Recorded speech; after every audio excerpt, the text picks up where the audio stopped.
Now that we've figured out what it is that men do, because we didn't know for a long time, what are men actually for? And that's the uncomfortable question, because what's the principle that you use to answer that question? What's the principle that you use to say, what is something for? What is the telos of it? Well, where are you going to turn to for that answer, right? Yeah, and that's the big question that politics is ultimately all about, because it's just a branch of moral philosophy, in that to say we need to have these political policies.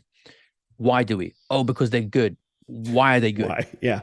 Yep. Why are they good for human beings? What is it about the human creature that means that these policies are the good ones? And that is what integralism at its core is about, that the function of the state is for the common good and for humans to flourish within it. And it helps us to live good lives. But if you've got no conception of the good, then you can't do that. And then flourishing has to be defined as more than just your free and unbridled authentic self-expression, which is how it's framed now. Yeah, you can't flourish as a promiscuous drug addict whose life is filled with abortion. That's not flourishing, even if you think it is. Right. And then, well, that's the liberal project, right? The liberal project is to say, because I want to do it, because it's my self-expression, it's therefore good, right? And so, and the expression of it is a virtue, and anything that constrains the performance of that virtue is a vice or is oppression. So you have to destroy all controls on me as an individual so I can fully express myself, even unto my own self-destruction. Right.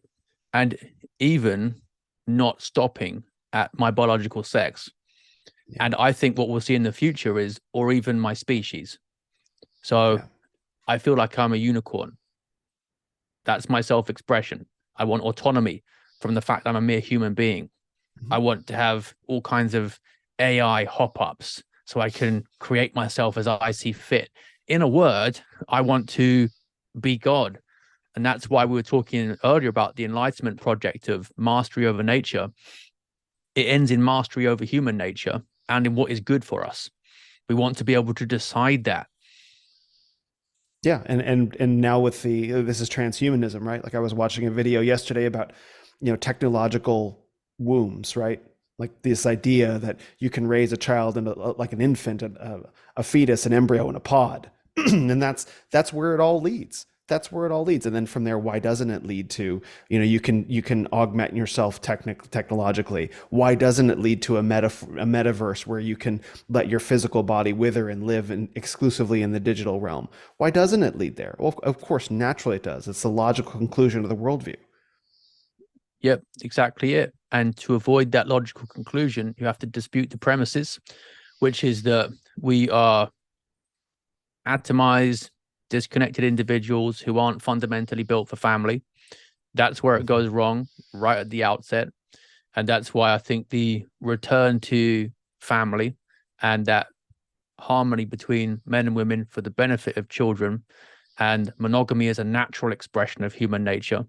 And by natural, I mean what actually fits what kind of being we are. So all the most successful societies have been monogamous.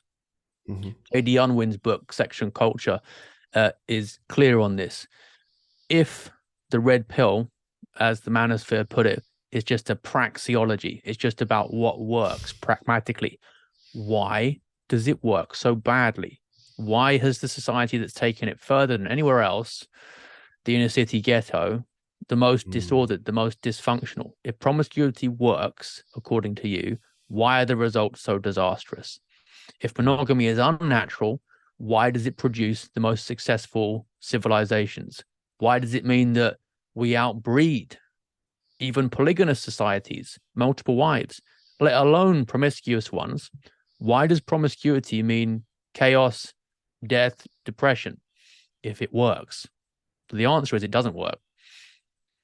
I mean, I think that their argument would be, and not that I agree with this, but there would be some resistance to even making a moral value judgment on those societies, right? What does it mean to work, right? Because you have all these hyper masculine guys running gangs and stuff like that. Look, that works. They've will to power. Congratulations, you did it, right? That would be the very weak foundation's argument they would make in response. Yeah, in which case, look, if we're going to play the game that there are no moral values, what's wrong with feminism objectively? Hmm. You complain about it a lot, but you've got no grounds for saying it's wrong. Yeah, we've touching on all the contradictions at the heart of all this that you kind of see with laser like precision into the heart of it. Like, wait, what about that? Canceled. That's it. So, Yeah. so I know that you've got to go in a moment, but I did want to talk to you about